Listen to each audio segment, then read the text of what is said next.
Olá, eu sou a Raquel, estou aqui lendo o livro Diário de Berlim.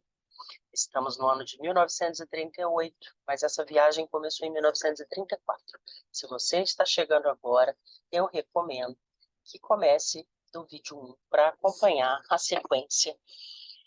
Mas hoje, neste vídeo 16, nós vamos relatar um evento muito importante na história dos prelúdios da Segunda Guerra Mundial. Nós estamos em 11 e 12 de março de 1938, e o William Shirer escreve de Viena, às 4 horas da madrugada. Registrou-se a tragédia. Schunnen caiu. Os nazistas assumiram o poder. A Reichswehr está invadindo a Áustria. Hitler mais uma vez quebrou solenes promessas, compromissos, tratados. E acabou-se a Áustria. A linda, a trágica, a civilizada Áustria. Tudo acabado. A Áustria morreu no breve instante de uma tarde, a tarde de hoje. Impossível dormir, vou escrever. Preciso escrever qualquer coisa. Os nazistas não me deixarão irradiar uma notícia. E aqui estou eu, redigindo uma das maiores reportagens da minha vida. Sou eu o único repórter de rádio em Viena. Max Jordan, da NBC, meu único concorrente, ainda não chegou. Mas nada posso falar. Os nazistas bloquearam-me durante toda a noite. Argumentei, supliquei, discuti. A coisa de uma hora, enxotaram-me à ponta de baioneta. Vamos começar pelo começo deste dia de pesadelo.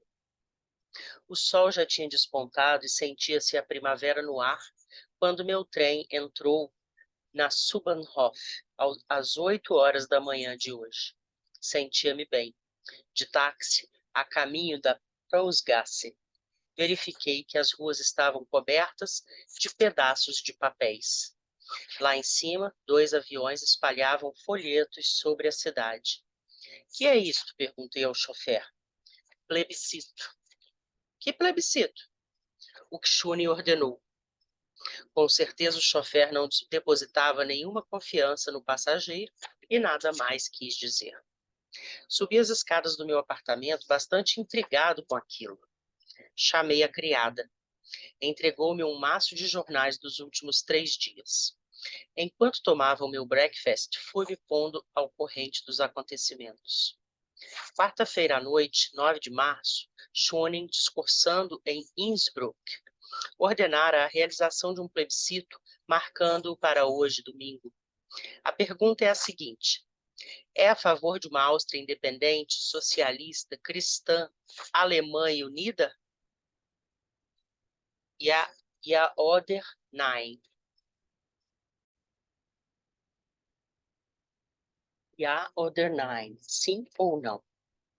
Depois do breakfast, corri ao hospital. Tess não estava passando muito bem.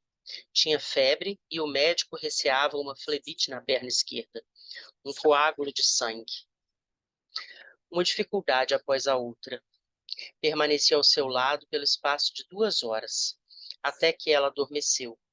Por volta das 11 horas, tomei um táxi e dirigi-me ao café Schwarzenberg para ver o que havia. Fodor, Taylor e alguns jornalistas austríacos estavam lá. Mantinham-se um pouco nervosos, porém confiantes. O plebiscito seria realizado dentro da maior calma, segundo supunham, e Schunig, certo do apoio dos trabalhadores, venceria sem a menor dúvida. Isto refrearia Hitler por mais algum tempo. Senti-me melhor. Alguém ligou o rádio. O locutor lia uma proclamação chamando às fileiras as classes de 1915. Aquilo, e todos concordamos com a teoria, era apenas para fiscalizar o plebiscito. Um dos austríacos foi chamado ao telefone. Quando voltou, revelou que os nazistas acabavam de arrebentar as vidraças da sede do Partido Monarquista, nas proximidades da Stefanplatz. Por um motivo qualquer, lembro-me agora, rimos-nos todos. Pensei em telefonar ao Coronel Wolff, o líder legitimista, com o qual tinha tentado combinar uma irradiação do arquiduque Otto von Habsburg, mas não telefonei. Pouco antes das 4 horas da tarde, deixei o café para voltar novamente ao hospital, a fim de saber se Tess tinha melhorado. Ao atravessar a Karlsplatz para apanhar o metrô, tive a passagem interrompida por um grupo de cerca de 1000 pessoas. Eram nazistas e a cena foi cômica. Um único policial gritava e gesticulava à frente deles. E eles recuavam, abre aspas. Se essa é a coragem de todos os nazistas, Schumann vencerá folgadamente. Fecha aspas. Pensei. Ele está armando os trabalhadores. Isso acabará com os nazistas mais renitentes. Corri para apanhar o trem. Cerca das 6 da tarde, voltando do hospital, saltei do metrô na Karlsplatz. O que teria acontecido? Alguma coisa, por certo. Antes que pudesse compreender o que se passava, vi-me arrastado por uma multidão de nazistas que gritavam histericamente, carregando-me pelo ringue, pela ópera, subindo a Karnestrasse até os escritórios do Bureau Alemão de Turismo, que com o seu enorme retrato florido de Hitler fora, durante meses, o verdadeiro santuário nazista. Que fisionomias! Já as vira antes em Nuremberg. Aqueles olhos de verdadeiros fanáticos, as bocas arreganhadas, a histeria geral. Agora todos eles berravam: Sieg Heil, Sieg Heil, Sieg Heil, Heil Hitler, Heil Hitler, Heil Hitler, Hang Schumann, Hang Schumann, Hang Schumann, Ein Volk, Ein Reich, Ein Führer. E a polícia? Estava ali, parada, olhando, rindo. O que teria acontecido? Eu ignorava tudo. Perguntei gritando a 3 ou 4 sujeitos contra os quais estava sendo apertado. Berrei-lhes a minha pergunta aos ouvidos. Não responderam. Não podiam ouvir. Finalmente, uma senhora de meia idade pareceu compreender o que eu dizia. O plebiscito foi suspenso, gritou-me ela. Não precisava saber mais nada. Aquilo era o fim da Áustria. Arranquei-me a custo do meio da multidão ululante e abri caminho pelo ringue abaixo, em direção ao Hotel Bristol. Taylor estava lá. Apresentou-me a sua mulher, Vreni, bonita morena, de fisionomia inteligente, que acabava de chegar. Confirmou a verdade. Fora anunciado 1 hora antes pelo rádio. Tomamos um táxi para a legação americana. John Will estava de pé diante da mesa, a invariável piteira na mão, um sorriso triste na face. O sorriso de alguém que acaba de ser derrotado e tem plena consciência da derrota. Acabou-se, disse calmamente. Berlim enviara um ultimato. Ou o plebiscito era suspenso, ou o exército alemão avançaria. Schumann capitulou. Daqui a pouco ouvirão mais alguma coisa pelo rádio, disse John. Sentem-se por aí. Saí da ligação para telefonar a Murrow, que está em Varsóvia. Ao sair do prédio, encontrei-me com Geddy, extremamente nervoso. Já em casa, liguei para Ed, enquanto o rádio fazia ouvir, baixinho, uma valsa vienense. Aquilo me pareceu odioso. Repentinamente, a música parou. Atenção, atenção, disse a voz do locutor. Dentro de poucos minutos ouvirão uma comunicação importante. Depois, o bater cadenciado de um metrônomo, o prefixo da Havak. Era de enlouquecer. Tic, tic, tic. Desliguei o rádio. Quando religuei, uma voz, a de Schumann, começou a falar sem nenhuma introdução. Abre aspas. O dia de hoje veio colocar-nos numa situação trágica e decisiva. Devo transmitir a todos, os meus compatriotas austríacos, os detalhes dos acontecimentos. o governo alemão entregou ao presidente Miklas um ultimato com prazo marcado, ordenando-lhe que nomeasse para as funções de chanceler uma pessoa designada pelo governo de Berlim e que escolhesse também os demais membros do gabinete, de acordo com as instruções do governo do Reich. Em caso contrário, as tropas germânicas invadiriam a Áustria.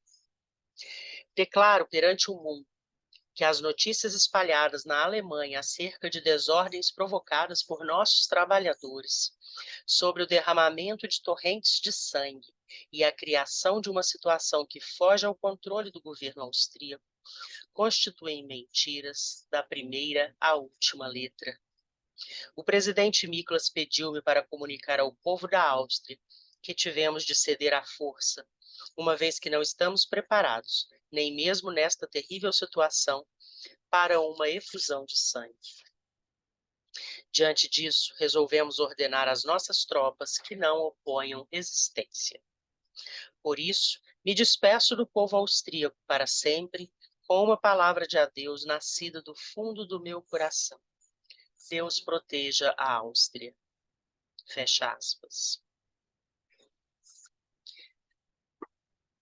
Um pouco antes de terminar, podia-se sentir que a voz que falava estava quase sumida e que ia romper num soluço. Mas Schumann conseguiu dominar-se até o último instante. Depois uma pausa, e em seguida o hino nacional, tocado num velho disco, e a música do Deutschland über alle, apenas na versão original e ligeiramente diferente, como Haydn a compôs pela primeira vez. Isso é tudo, isso é o fim. O resto da noite, pouco depois, a voz pegajosa do Judas. O doutor Zeiss Inquart estava dizendo qualquer coisa, dizendo que se sentia responsável pela ordem, que o exército austríaco não pretendia oferecer nenhuma resistência. Esta é a nossa primeira informação sobre a invasão alemã. O ultimato, segundo afirmou Schumann, falava de capitulação ou invasão. Agora Hitler desrespeitou até mesmo os termos de seu próprio ultimato. Não pude encontrar Ed em Varsóvia. O hotel em que está hospedado continua a dizer que ele saiu. Ainda é cedo. Ligo para a emissora austríaca para combinar a minha irradiação. Ninguém responde. Saio à rua. Na Karlplatz, uma multidão enorme. Alguém está fazendo um discurso nas escadarias da Karlskirche. Hess e Burkel, murmura um homem das tropas de choque que está a meu lado. Seu uniforme cheira a naftalina. Hess e Burkel. Eles estão em Viena, mas não foi possível aproximar-me o suficiente para vislumbrar os dois figurões. Abri caminho através da multidão em direção da Karl-Straße. O povo movia-se por todos os lados, cantando canções nazistas. Alguns policiais aqui e ali, aparentemente calmos. Que trazem nos braços? Uma braçadeira com a cruz suástica, em vermelho, preto, branco. Então, eles também aderiram? Segui pela Karl-Straße em direção de Graben.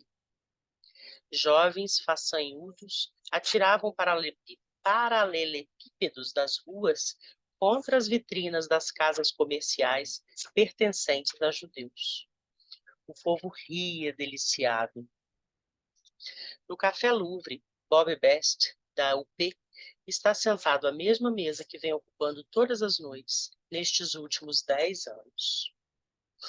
À sua volta, enorme grupo de correspondentes estrangeiros, homens e mulheres, americanos, ingleses, húngaros, sérvios, todos, com exceção de Best, excitadíssimos, correndo de 5 em 5 minutos ao telefone a carta de notícias para transmiti-las aos demais. Circulavam os rumores mais fantásticos. Bob mostrou-me os despachos que enviou. Chamam-no ao telefone. Pouco depois volta ao seu lugar. Anuncia que Schumann foi reconduzido às suas funções de chanceler e demitidos os nazistas do gabinete. Mostra-se otimista. Nem tudo ainda está perdido. Minutos depois do desmentido, a notícia é falsa. Os nazistas estão senhores da Bauhausplatz. Saímos para a Bauhauptplatz de Metternich, do Congresso de Viena. 20 homens das tropas de choque ali estão, trepados uns sobre os outros, formando uma pirâmide humana. Um pequeno nazista sobe pelos ombros dos demais até o topo da pirâmide, carregando uma grande bandeira suástica. Depois pula de lá para o balcão do edifício. Aquele mesmo balcão de onde, 4 anos antes, o Major Frey, prisioneiro dos nazistas, depois do assassinato de Dollfuss, parlamentara com os partidários de Schöning. Desfralda a suástica de cima do balcão, e lá embaixo, toda a imensa Platz vibra com as aclamações. Voltei ao Louvre. Marta Fodor está lá, lutando para conter as lágrimas, telefonando a todo instante para o marido a fim de transmitir-lhe as notícias. Emil Maas, meu antigo assistente, um austro-americano que sempre se apresentara como antinazista, entra no café e vem direto à nossa mesa. Muito bem, meine Damen und Herren, diz ele, já era tempo.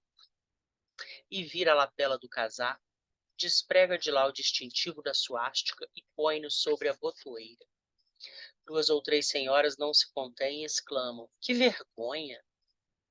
O major Goldschmidt, legitimista, católico, mas meio judeu, que até então estivera sentado calmamente à nossa mesa, levanta-se.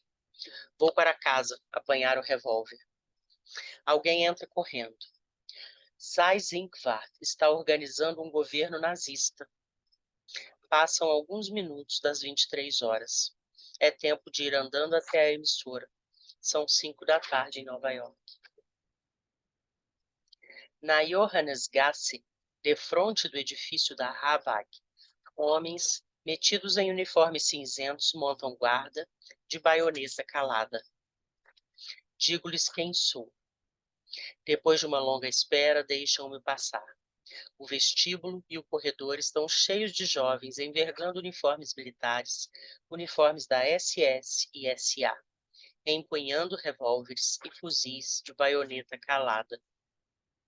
2 ou 3 fazem-me parar, mas, lançando mão de toda a minha coragem, afasto-os com um berro e dirijo-me para o hall principal do edifício, em torno do qual ficam os estúdios.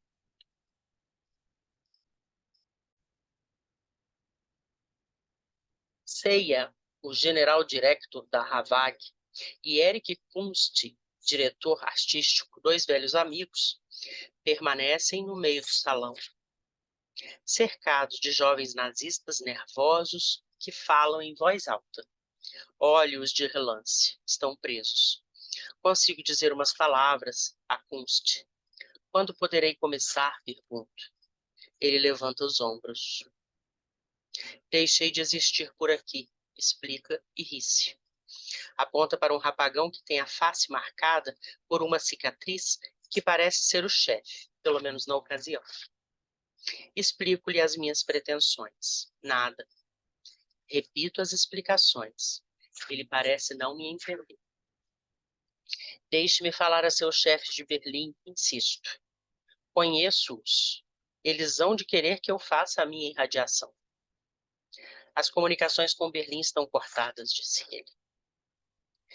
Mas estarão restabelecidas durante a noite, de um momento para o outro, insisti. Talvez, mais tarde. Volte depois. Não há jeito, murmura Kunst. 2 guardas, empunhando seus revólveres, fazem-me sair.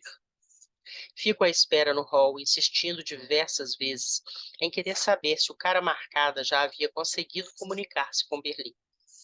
Por volta da meia-noite, ouve-se uma notícia da Bauhausplatz. Dentro em pouco, vai ser anunciada a composição do novo gabinete. Corro para lá. Vejo Seyss-Inquart, Gleisi Rostino. Judas está lendo a lista de seu novo gabinete. O chanceler é ele, Zeisengewalt. Volto a Havana. Espero. Discuto. Espero. Discuto. Não conseguem ouvir Berlim. Não há linha. Não é possível irradiar coisa alguma. Sentei muito, mas novos argumentos, ameaças. Por fim, sou conduzido para fora. Não há argumentos diante da meia dúzia de baionetas. Ao chegar à rua, na Johannesgasse, olho o meu relógio. São 3 da madrugada. Volto mais uma vez à Carnetstrasse. Agora a rua está deserta. Resolvi ir para casa. O telefone toca. É Ed, de Varsóvia. Transmito-lhe as notícias e exponho as nossas dificuldades. Explico-lhe que, mesmo que permaneça aqui até amanhã e consiga a necessária autorização para irradiar, estaremos sob uma severa censura nazista. Por que não vai de avião para Londres? Sugere Ed. Pode chegar lá amanhã à tarde, transmitindo as primeiras informações de uma testemunha ocular. Será sem a mínima censura, e eu seguirei para Viena. Um telefonema para o aeroporto de Asperg. Todos os aviões de amanhã estão lotados. A que horas saem os voos para Londres e Berlim? 7 e 8 da manhã. Obrigado. Esqueci-me de falar a Fodor esta noite. Os nazistas não o apreciam. Talvez e telefone. Estou bem, Bill, responde ele. Está soluçando. Um bilhete a Tess explicando-lhe por que motivo não me verá durante alguns dias. E agora para a cama. Vou dormir 1 hora. A bordo de um avião holandês, entre Amsterdã e Londres, 12 de março. Acabo de rabiscar às pressas uma crônica. Poderei irradiá-la logo que descer em Londres. Comecei a redigi-la imediatamente após a decolagem de Tempelhof, em Berlim, pois a nossa primeira etapa seria Amsterdã, e ali não haveria censura nazista.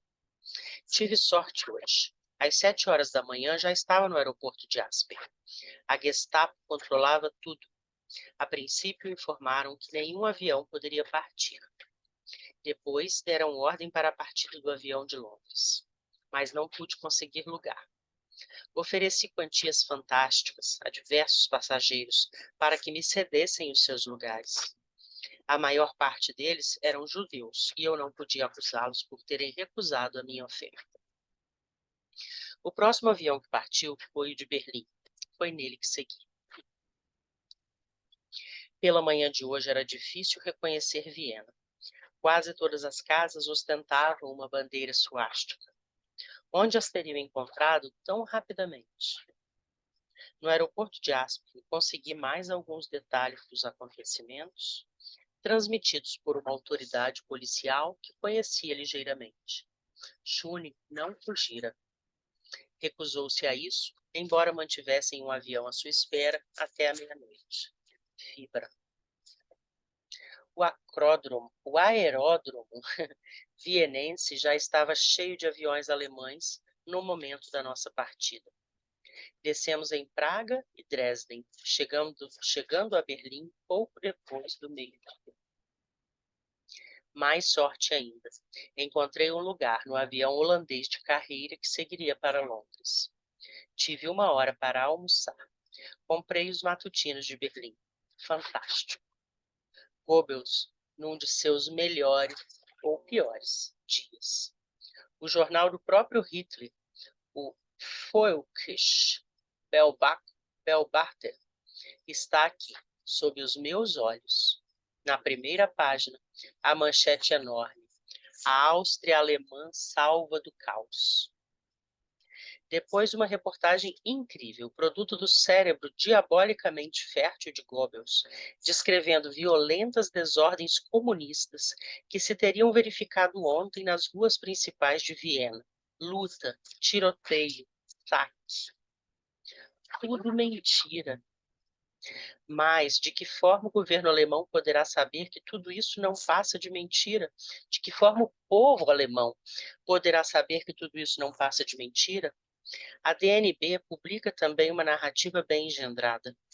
Afirma que durante a noite passada, Seyss-Inquart telegrafou a Hitler, pedindo que enviasse as tropas alemãs para proteger a Áustria contra os bandos armados de comunistas e socialistas.